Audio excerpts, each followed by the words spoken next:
Monsieur Djiby Ndiaye, porte-parole du NFA, Nouveau Front, Force Alternative. On s'est rendu aujourd'hui à l'ambassade des États-Unis, comme vous pouvez le constater, pour introduire une lettre de dénonciation par rapport à la loi interprétative qui va être incessamment déposée à l'Assemblée nationale du Sénégal. Comme vous le savez, il y a une tentative manifeste de ce nouveau régime de procéder à un effacement d'un certain nombre d'abus et de crimes qui ont été perpétrés au Sénégal. Depuis leur avènement, tout le monde a constaté que leur intention est de faire de sorte que de rendre justice sans la justice. Aujourd'hui, vous avez vu que lorsqu'ils ont introduit cette loi, ou bien lorsqu'ils ont eu l'idée d'introduire cette loi, leur volonté manifeste, c'est de faire de sorte que les gens qui sont leurs adversaires politiques et qui les avaient empêchés de brûler ce pays, ce sont ces gens-là aujourd'hui qu'on tente d'indexer. En l'occurrence, le régime sortant, mais également, il faut le dire, les forces de l'ordre. Parce que gracier ou effacer l'ensemble en tout cas des agissements des hommes politiques tels que cela a été stipulé dans la loi, cela signifierait tout simplement jeter à la vindicte populaire nos forces de défense et de sécurité, et ça, nous ne sommes pas prêts à le concevoir. Ce qui fait que nous, dans le cadre de cette organisation que nous avons aujourd'hui, le NFA, nous voulons que l'État du Sénégal se ressaisisse, parce que nous n'entendons pas laisser passer cette loi.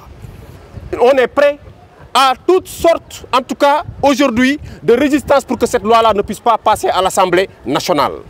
Nous voulons également dire à la presse, à l'opinion nationale et à l'opinion internationale, qu'au Sénégal, on est en train de voter une loi scélérate. La loi ne distingue jamais, en tout cas c'est rare qu'elle le fasse. La loi, elle est générale et impersonnelle. On ne peut pas être dans un pays démocratique et vouloir placer ses militants sous l'aile protectrice de Diomaye Faye et de Ousmane Sonko et de jeter les autres en prison ou bien en tout cas de les jeter en pâture. On ne va pas l'accepter. Pour terminer, on va dire que Ousmane Sonko avait promis et avait dit que la loi abrogeant les crimes qui ont été commis en mars 2021, cette loi-là, il n'en veut pas. Eh bien, nous attendons que Ousmane Sonko continue à rejeter cette loi. S'il doit y avoir abrogation, que cette abrogation soit totale, définitive, et que tous les belligérants qui ont eu à se faire face lors de ces affrontements-là aient pour la première fois la possibilité de se présenter devant la justice sénégalaise et de dire à tout le monde quelles ont été les responsabilités des uns et des autres. C'est ça la démocratie. On ne peut pas faire la démocratie en se faisant une justice privée. L'Assemblée nationale n'est pas une instance de délibération juridique. L'Assemblée nationale est là pour voter des lois. Pour faire passer une loi, il faut aller à l'Assemblée nationale. Pour faire passer un verdict, ou bien pour faire passer, en tout cas pour voter, pour juger de crimes, il faut aller vers la justice. On ne peut pas se prévaloir de ses propres turpitudes. Du moment où le PASTEF considère que c'est un parti qui a été victime, du moment où on considère que ce sont les militants qui ont été tués, c'est ça qui constitue leur argumentaire. Nous, notre argumentaire, c'est de dire on ne sait pas qui a fait quoi, on ne sait pas qui n'a pas fait quoi. Ça doit se régler au tribunal. C'est pourquoi aujourd'hui, la première étape, c'est l'ambassade des États-Unis. Nous entendons faire aussi la même démarche au niveau de la Commission européenne des droits de l'homme. Nous allons aller à l'ambassade de France. Nous allons aller à l'ambassade de Russie. Nous nous rendrons à l'ambassade du Canada. Toutes les représentations diplomatiques, et y compris la société civile et l'ensemble des forces vives de ce pays seront mis au parfum par rapport à cette forfaiture qui risque de se passer au Sénégal. Nous ne l'accepterons pas. Sonko qui a une fois porté plainte l'État du Sénégal au niveau des Nations Unies, disant que le président sortant était contre une ethnie que je ne veux pas nommer ici. Et évidemment, si Ousmane Sonko allait se plaindre au niveau des représentations diplomatiques pour régler un problème, nous aussi, je pense qu'on est en droit d'emprunter les mêmes sillons. Ousmane Sonko n'est pas le seul qui a les prérogatives et les moyens d'aller se plaindre au niveau des représentations diplomatiques. Ça, c'est un. Deux, les représentations diplomatiques, il faut savoir ce que c'est. Ce sont des pays qui sont des partenaires, que ça soit économique, que ça soit politique, mais aussi c'est des partenaires stratégiques. Et aujourd'hui, nous savons que ce régime a presque mal à partir avec l'ensemble des partenaires techniques et financiers. Et ces gens-là, nous savons le poids des États-Unis dans les instances de décision, au FMI, à la Banque mondiale, et ce gouvernement-là a intérêt à se ressaisir. Parce que nous entendons le mettre en mal avec l'ensemble des représentations diplomatiques. Il faut qu'Ousmane Sonko se ressaisisse. Sinon, l'image du Sénégal va être écornée. Et je vous dis, tout ce qui arrivera par rapport à cette abrogation de la loi, tout ce qui arrivera sera du fait et des responsabilités de Diomaye Faye et de Ousmane Sonko. Si le pays là brûle à cause de cette loi, ça sera du fait de Diomaye Faye et de Ousmane Sonko. Parce que, paraît-il, Diomaye Faye a lu la loi et est d'accord pour qu'on fasse leur forfaiture. Ousmane Sonko lui-même, on sait que c'est l'initiateur pratiquement de cette loi-là. Ce qui fait que leur responsabilité est entièrement engagée. Tout ce qui adviendra dans ce pays, vous êtes la presse, vous savez qui ils ont ciblé, vous savez là où les yeux et les regards se tournent. Ousmane Sonko n'a pas le droit de jouer avec le Sénégal. Si on veut faire justice, que ces militants qui sont des députés, que ces militants qui sont des DG, que ces militants qui sont des ministres, que ces militants, y compris lui, qui est Premier ministre, que Diomaye Faye lui-même, que chacun réponde à la justice. Absolument. C'est ça la vérité. Oui, nous savons que le NFA a entamé aujourd'hui une première action. Mais de deux choses l'une. Soit les juridictions compétentes qui sont au Sénégal s'approprient de cette question-là et on va à des procès où chacun aura la possibilité de se défendre, comme le veulent les droits de l'homme. Ou bien, on va saisir les instruments internationaux et demander à ce qu'il y ait une commission d'enquête indépendante et internationale et indépendante qui aura à commettre des magistrats indépendants qui vont venir faire le travail si les juges sénégalais ont peur de faire ce travail. Absolument. Parce que nous n'avons pas peur.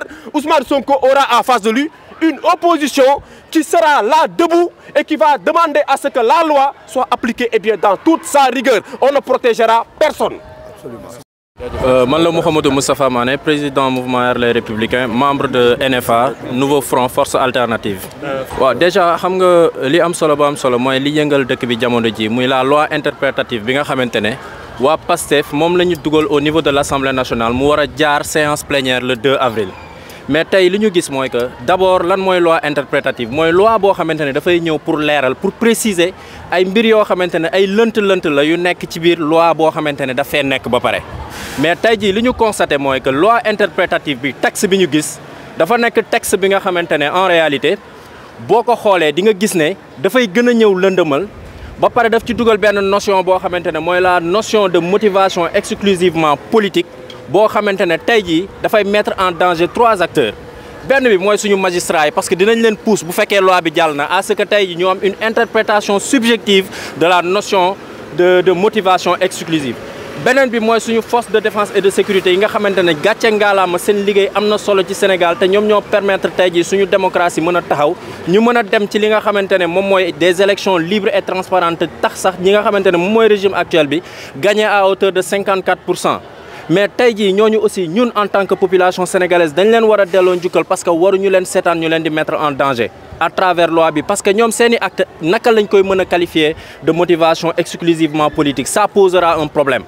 beneen bi mooy les citoyens sénégalais yi nga xamante ne dañ ci am li nga xamante ne moom mooy ay violence subir si ay mbir yoo xamante ne ñu détruire seen i biens privés ak seen i biens publics ak seen i lépp loo xamante ne tey ji violence la en réalité ay viol sax dégg nañ ko ci mais ñooñu aussi bu fekkente ne ñi leen def loolu noonu tey ñooñu en réalité seen bi ñuy perpétrer actes yooyu dañ ne ay acte politique la su boobaa vraiment da ngay gis ne population sénégalaise bi ñoom ñoo ciy perte lu bëree bëri te en réalité action yi fi am de 2021 jusqu'à 2024 gis nañ vidéo yi gis nañ photo yi te dañuy sax appeler à ce que ñu suñu plateforme bi ñu woote def li nga xamante ne moom mooy appel à témoignage nit ñi yónnee ñu seen i vidéo témoignage ak seen i audio ak yëpp pour que tey jii ñu mën a dajale loolu yëpp loolu nag mooy raison pour laquelle ñu commencé ak acte bii nii parce que loo gis aussi dafa am stratégie dafa am ay étapes yoo xamante ne moom nga war a teg donc étape bi ñu njëkk a teg mooy bind benn lettre de dénonciation yóbbu ko au niveau de l'ensemble des chancelleries muy ambassades yi muy li nga xamante ne moom mooy organismes internationaux yi muy li nga xamante ne aussi moom mooy société civile bi donc loolu tey jii moo tax ñu ñëw fi c'est un combat républicain un combat démocratique boo xamante ne tey ñun en tant que membre de l'opposition et on l'assume dañ koy def pour que tey jii ñun ñu mën a apporter notre pierre à l'édifice ci li nga xamante ne moom mooy la restauration des valeurs et traditions républicaines. waaw xam nga tey jii représentation diplomatique dafa nekk ñi nga xamante ne suñuy partenaires techniques et financiers lañ su ma nee partenaires techniques et financiers sur le plan sécuritaire sur le plan économique sur le plan stratégique ñoom ñëpp dañuy liggéey ak Sénégal et que ñooñu noonu dañu nekk ñoo xamante ne dañu am influence ci li nga xamante ne moom mooy instance de décision internationale donc ñooñu en réalité tey jii je pense que c'est évident ñu ñëw fii mais bu dul loolu sax comme ay partenaires techniques et financiers te dañuy samp fi nga xamante ne moom mooy Sénégal ñoom di am benn regard aussi ci li nga xamante ne moom mooy suñu politique intérieure bi et que loolu li ko mayee mooy suñu relation diplomatique yi ñu am loolu moo tax tey jii ñu commencer par ñoom mais am na yeneen action yoo xamante ne incha allah dinañ ko teg aussi. ñu objectif par rapport ak actes yi ñuy teg bokk na ci dem waxuma la kër kilifa diine yi rek au passage di leen nuyu di leen ziyaara bu baax ñoom ñëpp bu ma nee ñoom ñëpp tudd naa ñëpp donc ñooñu. dafa nekk ñoo xamante ne pilier bu mag la te tey jii transition bi nga xamante ne moom mooy transition démocratique bi dafa am lu ñu luppe mooy que ñoom joxuñu leen seen gëdd ñun nag dinañ dem ci ñoom waxtaan ak ñoom wax leen les tenants et les aboutissants de la loi interprétative bi nga xamante ne tentative de nan laa ko mën de perversion de li nga xamante ne moom mooy la loi initiale parce que tey loi initiale bi dafa amoon un caractère inclusif am un caractère général am un caractère boo xamante ne tey dafay permettre ñu am li nga xamante ne moom mooy la cohésion nationale dem ci li nga xamante ne moom mooy un dialogue national te loolu sax moo ñu permettre ñu am une transition démocratique ba ñii ñëw egsi ci nguur gi donc du ñu yem ci kilifa diine yi mais dinañ dem ci l'ensemble des forces vives de la nation pour que ñoom ñëpp mën a ñëw ànd ak ñun dans ce combat pour que tey jii ñu dindi li nga xamante ne moom mooy la loi interprétative bi fi nekk suñ ko dindee ba pare nag ñu dem xooli leneen li nga xamante ne moom parce que du ñu daanu ci piège u Pastef bi nga xamante ne moom mooy la stratégie de on gagne ou on gagne ñoom ñoo fi indi loi interprétative bi buñ ko dindee buñ ko xeexee ba mu dañ aussi loi initiale bi dina fi des te ñoom ñoo ciy bénéficier wu parce que ñoom duñ dem kaso bu fekkente ne aussi ñun dañu xeex ba li nga xamante ne moom mooy loi bii nii jàll assemblée nationale su boobaa ñoom dina leen permettre ñu topp ñu leen neex lii mooy danger bi mooy li nga xamante ne tey l'ensemble des Sénégalais dañuy war a xam lan mooy les tenants et les aboutissants de li nga xamante ne moo nekk nii maintenant loolu nag dafa war a permettre képp kuy patriote képp koo am un esprit républicain képp kuy force de sécurité et de défense képp koo xamante ne tey jii yaa ngi ci biir société civile nekk suñu partenaire technique et financier je pense que lii nii da nga ko war a prendre en compte xam ne c'est un danger boo xamante ne tey Sénégalais moom Sénégal ci boppam moom lay encourir vraiment